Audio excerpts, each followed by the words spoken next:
How's it going, everybody? It's Alex from For the Love of Hoops, and today I'm with my good friend Utish, and we're doing a podcast on something that we've been talking about a lot, something we've wanted to talk about for a while. It actually starts with DeMar Derozan, because me and my friend Utish, we're both from Toronto. We're both huge fans of Toronto. Is that right? Are we both Toronto fans? Are you still a Toronto fan? Oh, unfortunately. After all these unfortunately.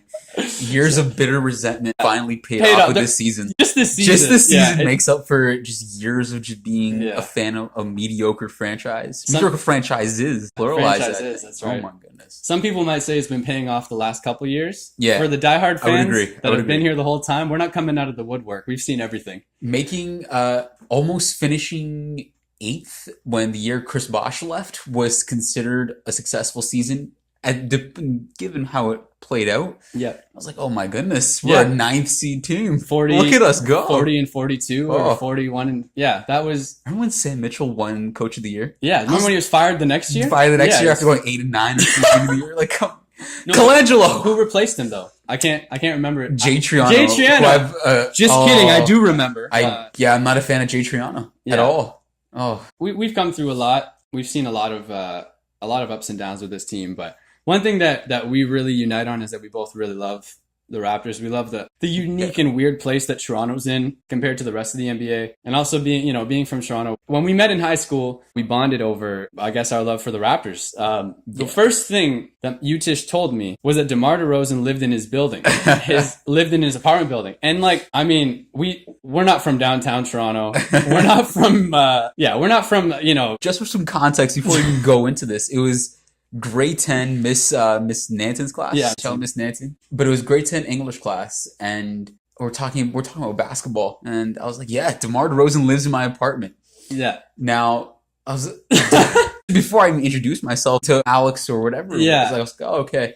And mind you, I live in the projects in Toronto. So DeMar Derozan is not living in a project neighborhood in Toronto. Next to a police station. Well, I didn't know Utish. I a couple words with him, but this is our first time, me and him getting to know each other. I mean, we hit it off. Like, I'd never met him before. So a small part of me kind of wanted to believe him. A small part of me was like, well, I don't know where you live. You could live downtown. And I mean, DeMar Derozan's a rookie. So he's not really... Rookie scale, like $1 million?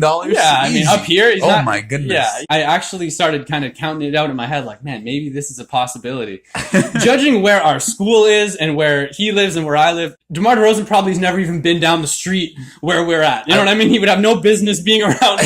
Probably got a nice mansion now. But, good for him, though. Yeah, but... keep earning that money. I remember you said, I'll show you his name. I'll show you his name on the directory. And my building does not have a working directory for the last 18 years. Yeah. And we have messed up numbers on the thing. You can't decipher who lives where. It's part of the beauty of living in this apartment. So I don't remember if I went to your place just to see, but I remember going in your lobby. I remember, I'm not sure if I went there after school, like, come on, man, show me DeMar Derozan's name. I don't remember if I exactly did that, but I remember going into your lobby, and then that's when I realized that this is way closer, probably, like you said, to his house in Compton than it's closer to his house in Toronto. I was like, oh, man. And the second Alex walked in, it's like, yeah, you can pretty much tell Derozan is not stepping foot in. He would avoid this part of the city, is what he would do. I don't know if he would avoid, because he's done some charity work with Toronto. Yeah, he might. I don't think he's ever been. He's done anything in Scarborough. Who knows? After I realized after I had officially ruled out that Derozan did not live in Utish's building, we continue to grow as fans of the Raptors. And like he mentioned earlier, that was Chris Bosh's last year. It was DeMar Derozan's first year. And what's interesting is Chris Bosh's first year was Vince Carter's last year. Just to Anyway, sorry for nerding out.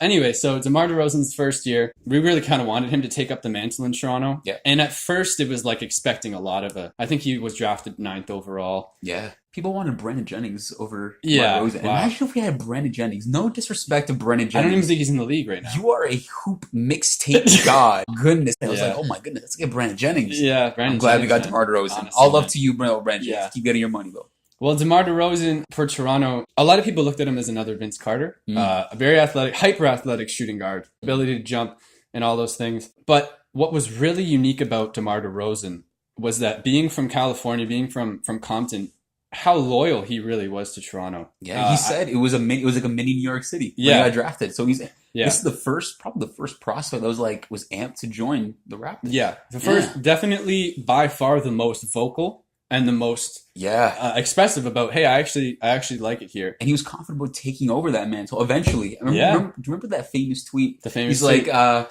don't worry, I got us. Gonna make me cry, bro. Man. Don't worry, I got us. Okay, so if I were to rank like DeRozan moments, Yeah. I think him in the dunk contest in Dallas. Against Nate Robinson? Again, no, it was against Eric Gordon. In order to get into the dunk contest, DeRozan did this wild dunk, and that's been my wallpaper for a while. It changed up. Was it now. where he lobbed it and then did the No, windmill? it wasn't even the cradle. It was just like he just stretched back and just yammed it. Yeah. It's like, damn, like that's when the Vince Carter expectations completely went out the window. It was like, oh my, this guy, he called him Air Canada. Air Canada. And if I were to rank moments, the tweet is probably number one, and that was probably number two, because that was the coming out party for DeRozan. Absolutely. The new start, the revitalization of Toronto started with DeMar Derozan. Definitely have to mention Kyle Lowry, and it's the Lowry and DeRozan era right now. Yeah. You have to mention Kyle Lowry for what he's done. He came in through a trade. Mm-hmm. You know who traded for Kyle Lowry?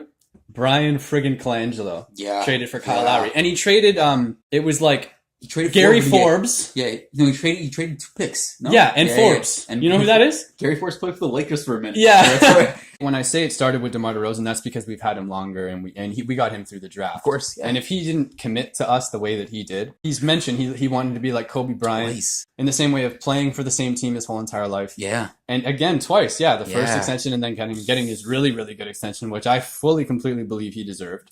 Yeah. And he's actually gotten better since he's gotten that payday. And he's continuing to get better. There are MVP talks for DeRozan. There are quiet whispers, but whispers are nice. One of the best records in the league right now. DeMar Derozan has catapulted us. Are we ready to say DeRozan's the best player on this team? Right now? Yeah. Oh, definitely. This season, 100%. 125%. Yeah, okay. Yeah. No, I'll give it to him. Even last season. Because I think I'm just hinged on the idea of Lowry being that guy. And no disrespect to DeRozan or Lowry, both phenomenal players. But yeah, I think DeRozan might be... Is DeRozan the franchise best player? Of all time? Man. Well, people will always say Vince Carter, because Vince Carter's prime versus DeRozan's prime. Yeah. Who would you put? Vince Carter in his prime or DeRozan in his prime? Vince. Yeah, exactly. But I think it's like this. Without Vince Carter, the Raptors are no longer here. Right? I think we can all say that. Without Vince Carter, the Raptors are no longer We would be the Vancouver Grizzlies. If we didn't draft Vince Carter... Or if Vince Carter did what Steve Francis did to Vancouver and said, hey, I'm not playing there at all. You guys better trade me. We might have gone under. But then would we not have... We would have T-Mac, right? T-Mac, yeah, we had T-Mac before. would have stayed? T-Mac... Maybe we keep the franchise? Maybe. T-Mac we had before we did Vince. But T-Mac ended up leaving because of, in a way, a lot of people thought he left because of Vince. We drafted T-Mac before Vince, yeah. Oh, wow. I didn't know that. Well, think about it right now, right? T-Mac's retired and VC's still in the league, right? We traded for Vince, didn't we? We traded Antoine Jameson. It was the draft rights to Antoine Jameson. It was oh man, what was our GM's name at that time? Glenn Grunwald, is that his name? He's a genius. Who drafted McGrady for it? Was it Isaiah Thomas? I think it was Isaiah Thomas. But shout out to Glenn Grunwald. Right now, he is the director of athletics for McMaster University. I was reading that. Huh? Good engineering program. Bro, this guy, Glenn Grunwald, was an excellent GM for the Raptors. He's one of our, even to this day, is one of our best GMs. And he was fired after two years of missing the playoffs. I mean, how good is he if he used like the Knicks GM too? That's true. No, to be fair, anyone under James Dolan is not going to succeed properly. But anyway, talking about DeRozan and where he's at now, definitely call him the franchise best player right now. And I mean, there's up to debate for all time because of the longevity and what he's really done for Toronto, because it's more of his game. It's more than his game, and it's more than what he does on the court. It was his commitment. It was his commitment. Because I would say that if we didn't have that DeRozan commitment, it might not be like the team we are now, right? Because the Raptors were looked at as no one. Well, the goal was when we drafted Rudy Gay and we were about to trade off Lowry. We were about to say, it was like, all right, we're tanking for sure. We were tanking. But we didn't have none of that. We had our best season ever. That was our best season ever. At the time. And think of who we could have gotten. The idea was, all right, tank for Wiggins, tank for Wiggins. Yeah, tank for Wiggins. And if we miss Wiggins, we get Jabari. But now if you look, Embiid is that guy. Would we have had Embiid? Who knows? But who knows? We're happy with what we have right now. Absolutely, man. And grade 10 Utish and grade 10 Alex, we got together and we actually went to the Raptors game on St. Patrick's Day of the 2010 season. With Francis. With our buddy Francis. Shout out to Francis. And I punched his jaw.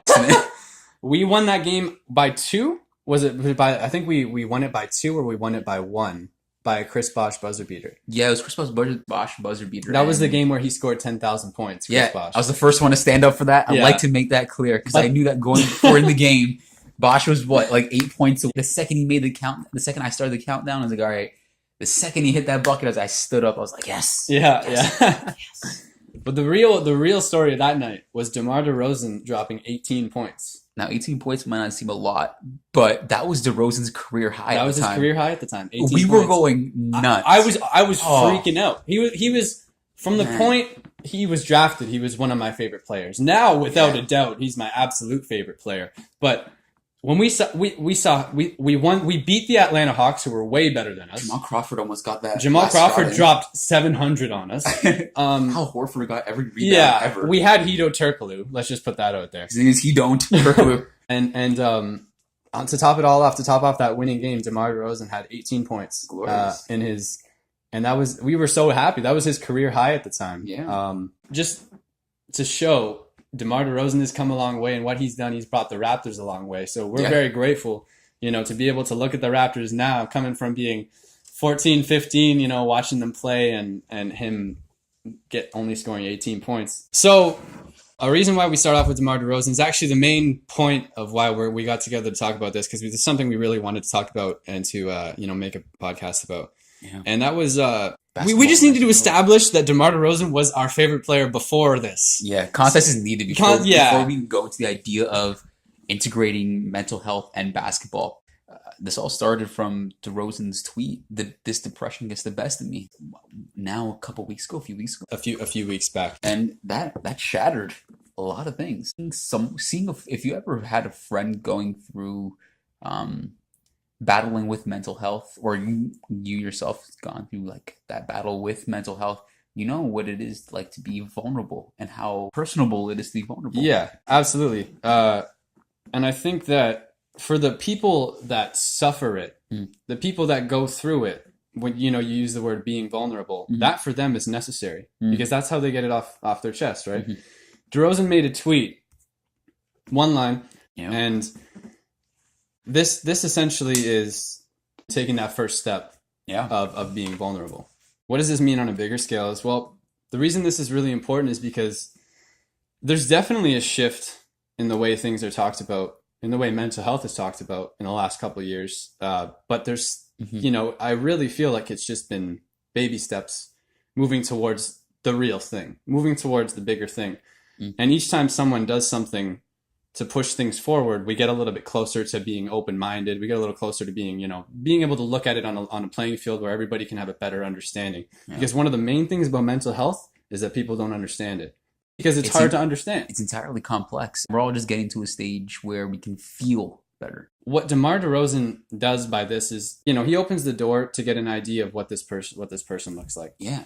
DeRozan wasn't the first basketball player to do this, though. On our test was... Back in the day, he sold his championship ring off for mental health awareness. What makes DeRozan's tweet and vulnerability remarkable for me personally is how the league reacted and how fans reacted to Royce White from the Houston Rockets. You remember that story? Yeah, Royce White. So Royce White, for those who don't know, battled anxiety and he couldn't fly. Couldn't get on planes and stuff, Couldn't get right? on planes. Yeah. And traveling in the NBA has become so dependent on chartered planes that you can't be in the league if you're not getting on the plane. I remember he was like he wasn't showing up for stuff and like that. And he was saying it's because I have mental illness and it affects me. And he was laughed at. NBA Twitter was laughed at him and said, "Whoa, you can't get on a plane, millions of dollars, and you won't step on a plane. Just put some grab all or whatever it is." Like, no, man, it's bigger than that. And with examples of how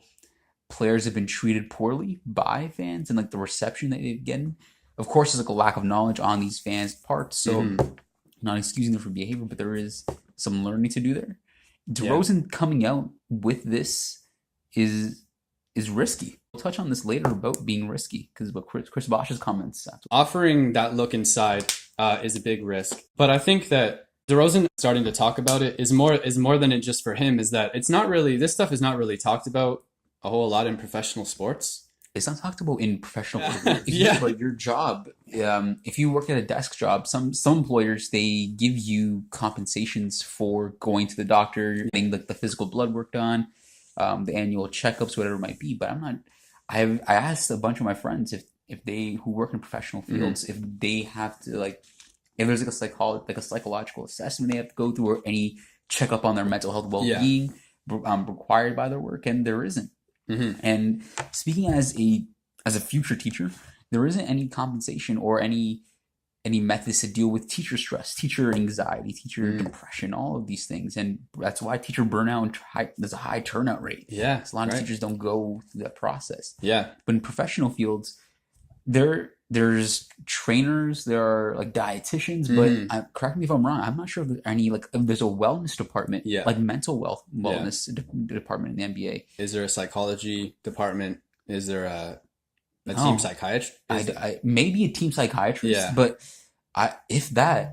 because I feel, but I also feel with Adam Silver, he's going to make these necessary changes. So Adam Silver seems like the king of being modern. It's like he really wants everything to be the cutting edge. Yeah. And so what a lot of doing that is listening to what the people have to say. So he's really listened. He's done a great job of listening to things and changing different things. First move was banning Donald Sterling. And on a smaller scale, the whole All-Star game thing is different now. Yeah, and stuff different. Like that. He's really with the times. Adam Silver is definitely. Can we just point out that Sterling is banned from all NBA affiliated things, and he cannot play NBA 2K? He can't. He can't. like as if he was going to. Hey, can we take a moment to reflect that this man can't play 2K? Yeah, that's hilarious. He can't play 2K. It's an NBA licensed product. Like to get banned by it's like you can't talk about basketball players. You can't think about basketball players. Don't speak about basketball players. Don't play video games about basketball. Don't even look at a basketball. I mean, on a side note, he deserved it. On a big scale, talking about how these things aren't talked about, what did DeMar Derozan do making this tweet right now? Like you said before, there's been different people who have battled with mental illness. There's been different players that have come out and said different things, like a Larry Sanders, who has been very, very clear that he has issues. Defensive player for the Bucks. Oh, a great defensive player. I love the goggles. Great shot blocker. I'd love to see him out on the floor. Again, if he feels ready. Only if he wants to. Because there's no, mental health is about the individual. And like you were saying, Royce White? Yeah. Yeah. I was like, why wouldn't you? You're getting paid millions of dollars. Why wouldn't you just get on the stupid plane? People are probably saying these things to him. It's like, how easily I would take your job, but you would not take his mental state. You would definitely take his position, but you wouldn't trade your state for his. Individuals who made those comments are more reactionary. Yeah, we need less reactionary. We need more proactive. Yeah. The agenda or sort of like the way of thinking and approaching something as sensitive, necessary, and important as mental health. It needs to be handled with care. Yeah. Whether you like it or not, this needs to be handled with care because it is, as you mentioned, is an individual thing. Yeah, it's a completely individual. It's been brought up before, but we definitely think it's not brought up enough. So using what DeMar Derozan has come out and said, we wanted to make this video because, one, you've seen how important he is to us as a player and as fans of the Toronto Raptors. So seeing someone that we admire so much make this step, it really resonated for me and you. Yeah. And not only that, but it seemed like this time, DeMar Derozan coming out this time, it seemed to make waves in the NBA. Yeah, and it seemed to make waves really around basketball culture, because the players are talking about it, but like we're here, the fans are also talking about it. Yep. And the fans and players have been more responsive and positive than they have been in the past, which is a testament to how our culture's grown in the last few years. Absolutely. Kevin Love was the first one break out and essentially write a fantastic piece on the Players Tribune.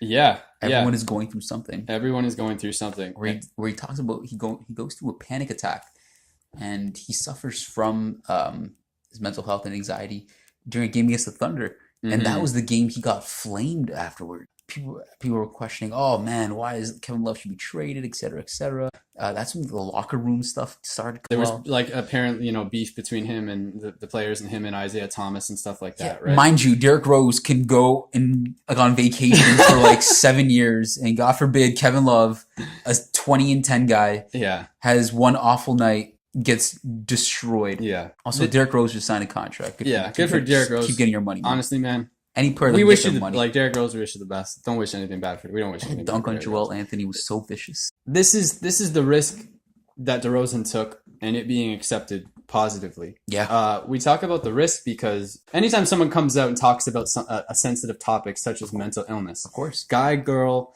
young, old, whatever, you're making yourself vulnerable to other people. So now imagine you have millions of followers on Twitter. You have 20,000 fans that watch you every night that you play. You have fans worldwide. That takes your mental health and puts it on a way, way bigger scale. So the courage it takes for someone to get up out of bed and to go, hey, I'm going to go talk to a doctor about this, or hey, I'm going to go talk to a friend about this, or maybe I'm going to talk to someone else that I know who has suffered through something like this. That takes courage. That takes so much courage to go from being inside of your own head and dealing and accepting things as normal to actually going, hey, I want to ask about this. I want to see, maybe this isn't normal. Maybe I'm a little different and I need to talk, and I need someone to talk about that. So I applaud anyone who can come out of their shell or can come out of, the insecurity or the embarrassment or anything and to talk to someone else about what you're going through, and we're talking about mental health today. So I'm, in the frame of that, you're taking the first steps to make yourself better, to healing. When you open up, you're taking that step to heal. So what was interesting about the Kevin Love article is he said, for 29 years, I thought about mental health as someone else's problem. And I can completely understand that, because that just sounds like someone who hasn't had any issues with mental health. And he's not wrong. At that point, it was someone else's problem for him. Until it became personal. Until it became personal for him. And he said that it was November 5th. So this is going back. This is actually before DeMar Derozan came out with the tweet. Kevin Love had a panic attack. But it shows that with DeMar Derozan making that and talking about it, it's inspired Kevin Love to talk about his own thing. And he said that he had a panic attack for the first time in his whole entire life. I've suffered from plenty of anxiety in my life. I've never had a full-out panic attack. I've been around people that have had panic attacks, and you know what they say? You feel like you're dying. You could explain, I've had it explained to me so many different ways as someone who hasn't had one. I've had anxiety attacks. I don't think I've ever had a panic attack. And they always say, you feel like this, you know what it comes down to? It feels like what I've been told. It feels like I'm dying. It feels like I can't breathe. I can't open my eyes. I can't turn my head. I'm dizzy. That sounds awful. That sounds like it would be awful to happen to you in your bedroom at home, and it would be awful to happen to you at work. And now we're talking in this context. We're talking about basketball players, very famous people who perform in front of 20,000. These many people per game. Everything you do is heavily scrutinized. Everything you do is watched, and these people on a nightly basis have all these people yelling and screaming at them. I could only imagine the amount of anxiety and the amount of nervousness that comes from just being a basketball player. Yeah. You live your life, your personal life and your professional life is always on a stage. You're always being critiqued. Always, yeah. Whether it's like news networks following you around in your personal life, like tabloids, or whether you're playing in front of 20,000 people, whether you're playing for the ACC, you're always, and millions of people watching on TV. Yeah. You're always in the fishbowl, and you being vulnerable within the fishbowl, it's commendable. Each and every one of these basketball players has gotten themselves used to being in the spotlight. When you take that step and you come out and say, hey, I'm suffering with depression, I'm suffering with anxiety, or some sort of mental illness in that spotlight, I appreciate that. You know what I mean? And I think a lot of people would, because like I mentioned before, it doesn't matter if you're a basketball player or not. Talking about that stuff is difficult for anybody. It doesn't matter who you are. I would rather tell it to you one-on-one than have to explain it to 20,000, 2 million, 5 million people that are going to ask about it, that are going to want to know about it.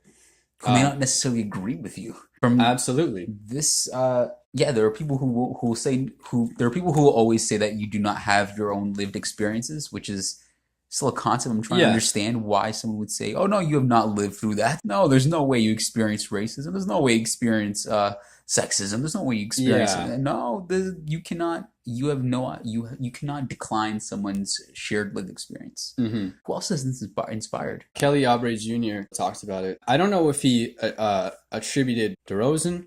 I don't know if he said him by name, but he said like a lot of people are coming out with the things about mental health, and that's when he felt prompted to say that he suffered through a lot of things in his life and he's been through a lot of things. And I don't doubt that. Yep. Like you said, if someone says, "Hey, I've been through a lot," what grounds do you have to not believe them? Yeah, It's you know what I it's mean? vindictive to say, "Hey, no, you did not go through that." Just let people cook, man. Like, exactly. And Kelly Oubre Jr. talks about his poker face. He's great at keeping a poker face because when I was growing up, my dad always told me, "Don't let anybody see you weak." Hmm. And he went on to say, "Nobody sees that I'm weak, but deep down inside, I go through a lot. Hell is turning over." And this is a basketball player. This isn't a writer or a poet. This is just him speaking from the heart. Yeah, that's some real stuff right there, man. I think the second you attain a level of success, whether it be in your profession or your personal life, you're immediately seen as, "Oh no, they've done it the right way. They have never suffered through like the mental aspect of it. Oh, they might have had stuff that like impacted like their livelihoods. Like, oh wow, their best friend was killed last year. X, Y, and Z happened to them." Yeah.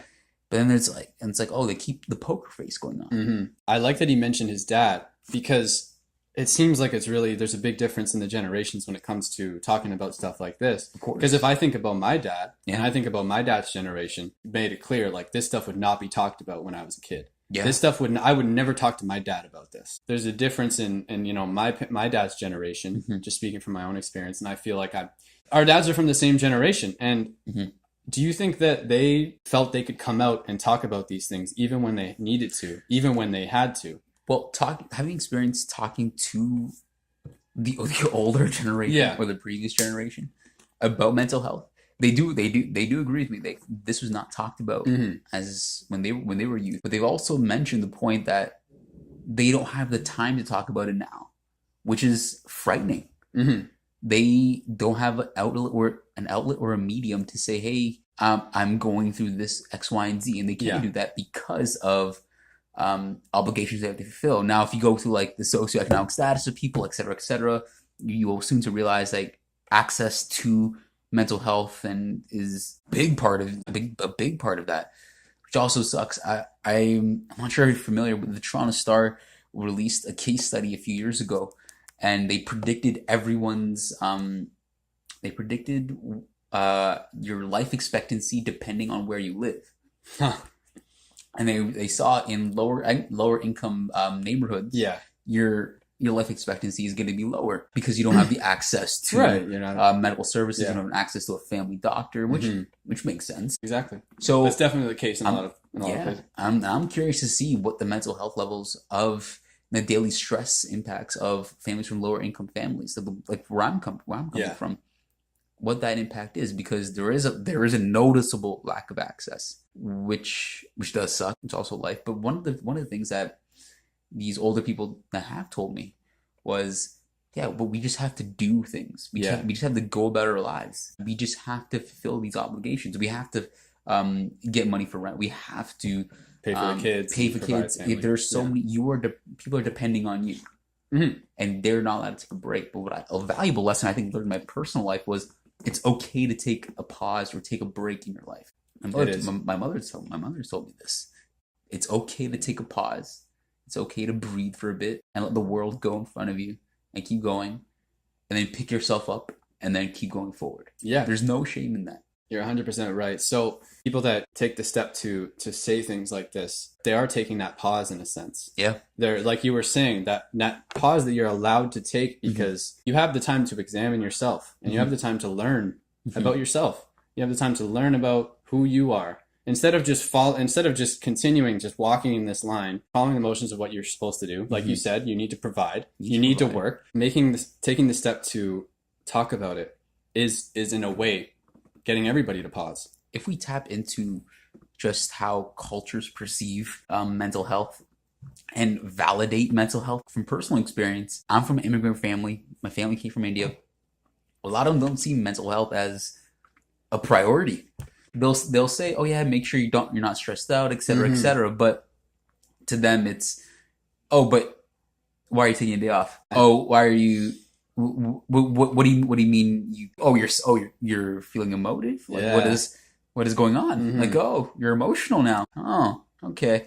Then they immediately ostracize you and whatnot. And speaking from personal experience, I've seen my cousins go through that vitriol. I see my mother swoop in like a hawk. Yeah, like, your mom. My mother swoops in like a hawk. And like, you cannot talk to a child like this because she's aware. She's aware. Okay. My mom is like one of like the rare immigrant mothers, racialized immigrant mothers, goes to work every single day. My mom acknowledges the importance of mental health and mental awareness in order to succeed, in order to provide, which is not a common thread shared in my family, which sucks. But it's also a common thing with a lot of the people I grew up with.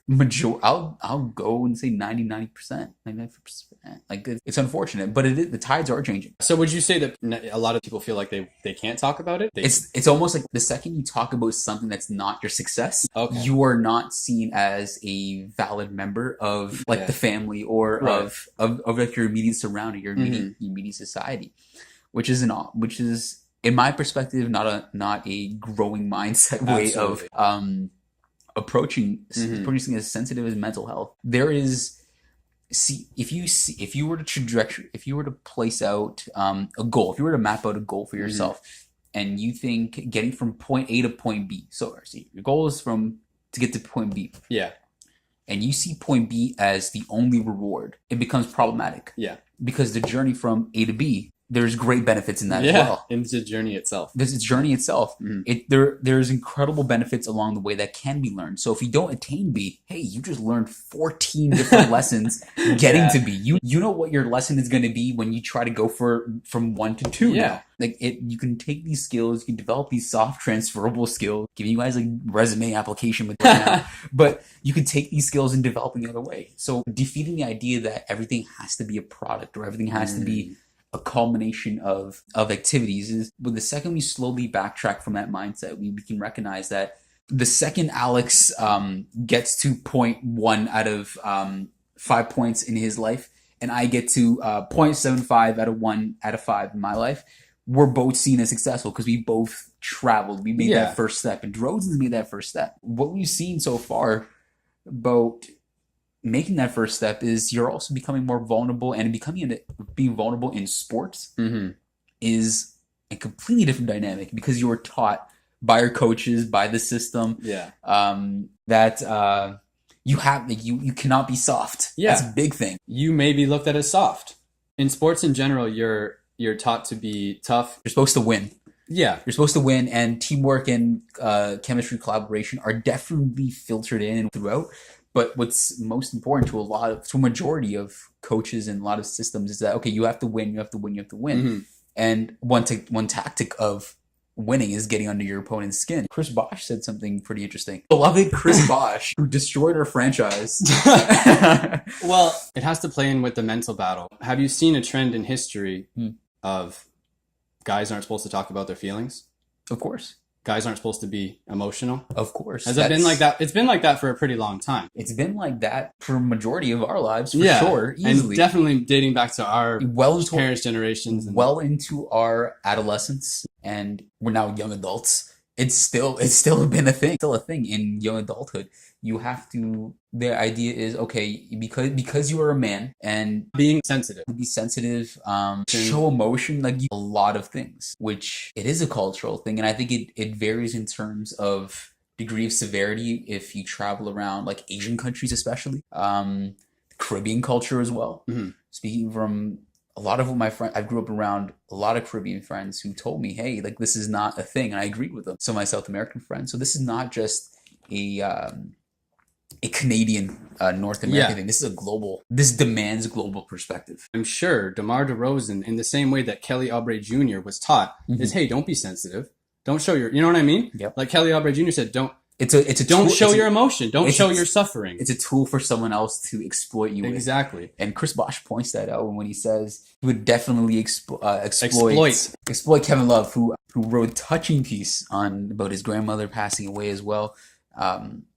He said he would exploit the mental issues of it. Now, Chris Bosh, it's interesting to see Chris Bosh make this kind of comment because Chris Bosh for years was deemed as soft, labeled as soft. When he was moving away from the basket, etc., Chris Bosh decided to step back his game and shoot 3-pointers. Well, that term soft is like you're not being physical. You're not being, right? Yeah, you're not being physical enough. You're not tough enough on the floor. Exactly. So the word tough, right? It's the same thing. He wasn't tough enough. He was around LeBron when LeBron made that decision to go to the Heat, and LeBron was labeled soft, mentally weak. Yeah, it's weird for me to see Chris Bosh, who has seen the degrees of softness being applied to players on a mental and a physical aspect. I guess it did have to do with calling him soft mentally too. Okay, because it's not calling him soft because you're emotional. It's calling him soft because you're playing. That would have to do with his mentality too. Okay, but this taps into like one idea as well. People agree with Chris Bosh.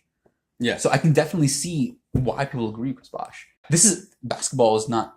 It's not just fun and games, especially at the elite level. It's now you have to win. You have to get under your opponent's skin. You have to win at the end of the day.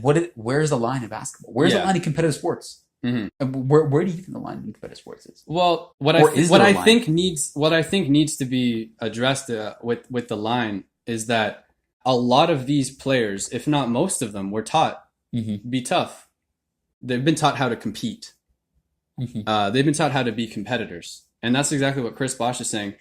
I was raised by old school guys in the same game. Now, this is not also Chris Bosh also does say that he understands this is great for mental health. We're definitely not demonizing Chris Bosh, but what he said, the word exploit, I think stood out to us. There's a couple things I want to unpack with this. First of all, old school guys. I was raised by old school guys. History is also validated by just saying, "Hey, what I was taught is this." That's why I wanted to. Yeah, exactly. Which is like spread throughout cultures.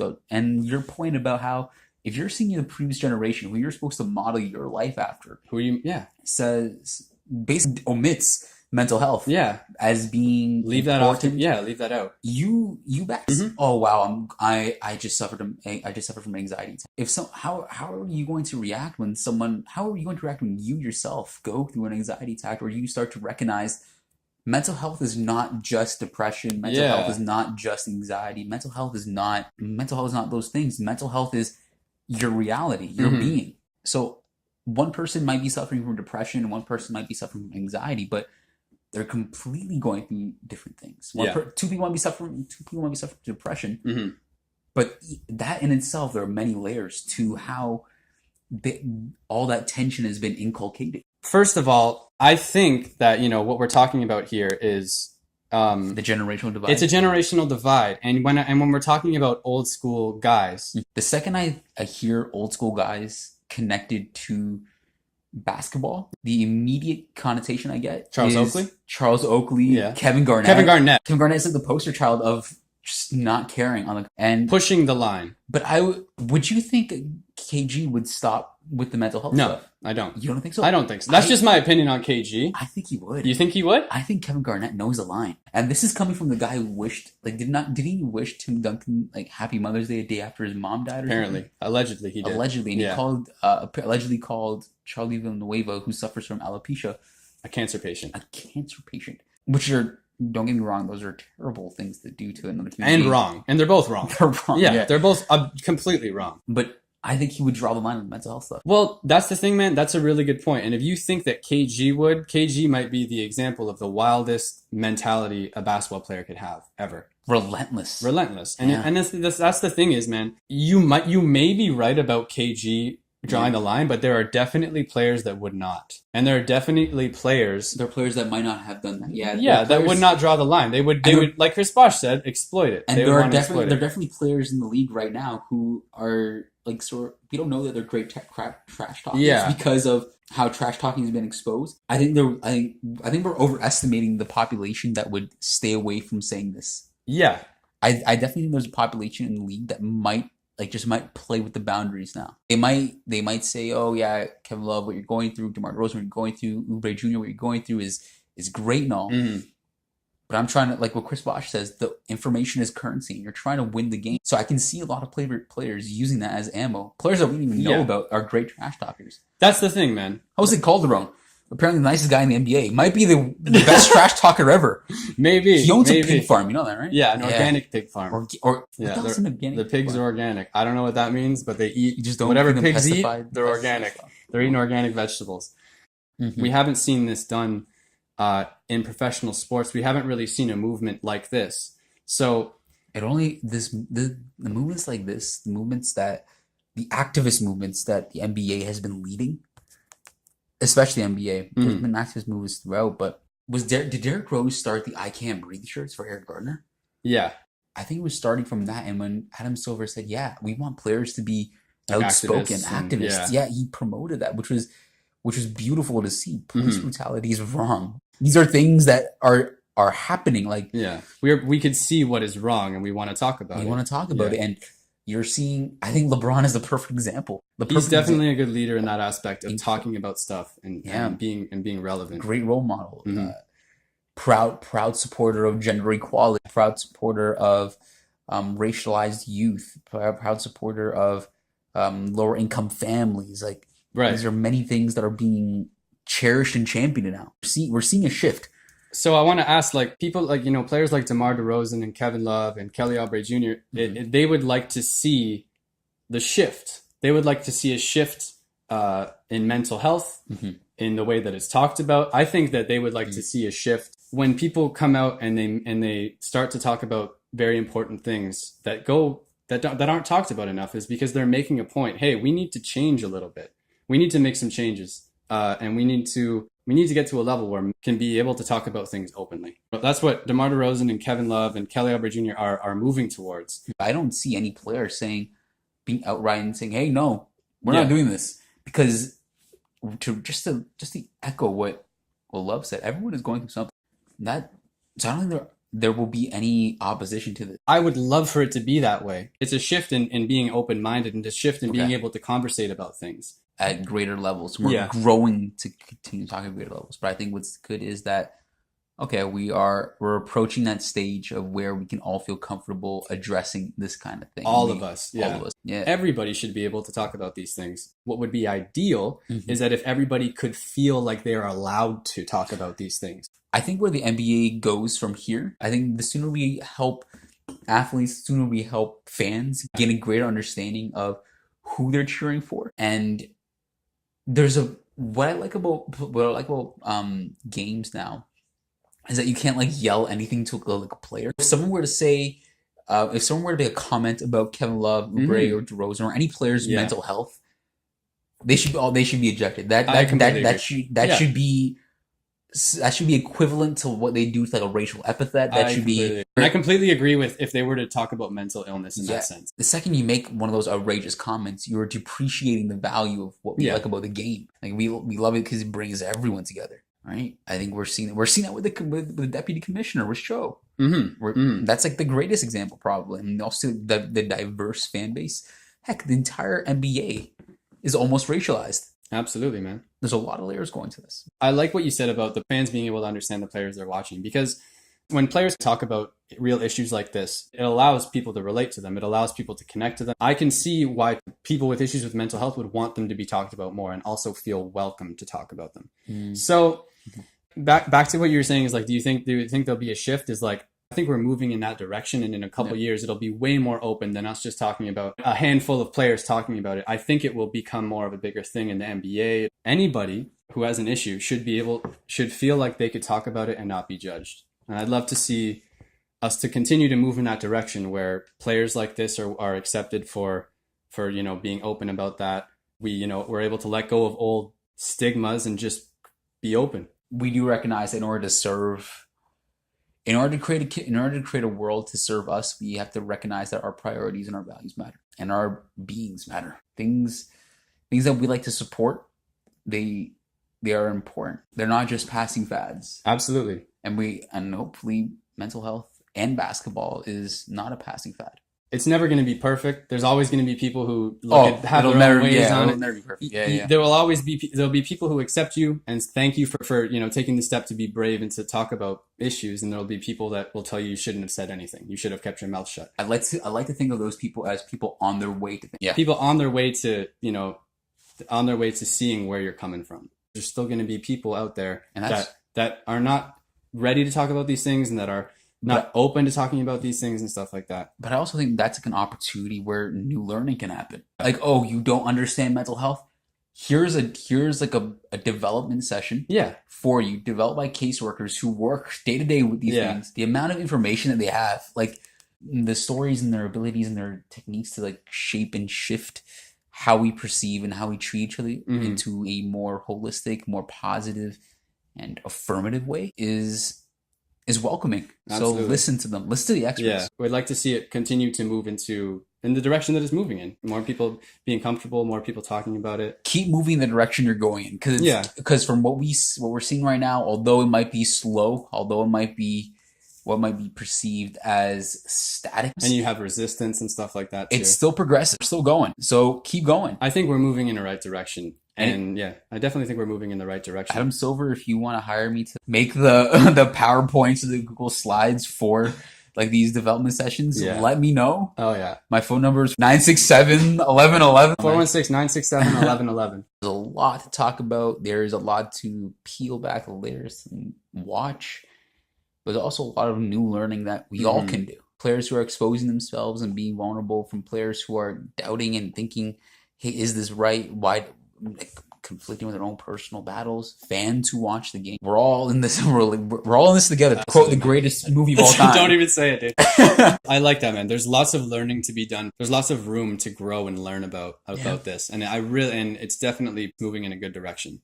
It looks like there's more open-mindedness to it, and it looks like there are people who are willing to learn, willing to take the time to learn. I think that's really all it comes down to, is that taking the time to listen about these different things is how we're going to get to that next step. So thank you for taking the time to listen and for keeping an open mind. We're definitely going to be doing more stuff like this when we feel called to it and when we feel that there's something that comes up that we really want to talk about.